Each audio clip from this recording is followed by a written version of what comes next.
In this video, we'll go through the full process of adding a new product, but not in too much detail.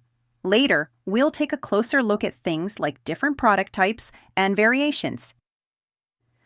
First, open the Products section. Then, choose Add Product. Give it a clear name, something your customers would type when searching.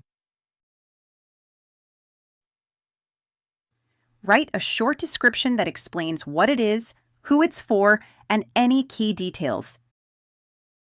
Next, add product images. Choose a couple of photos that show the product from different angles or highlight important details. Make sure they're clear, well-lit, and consistent in style.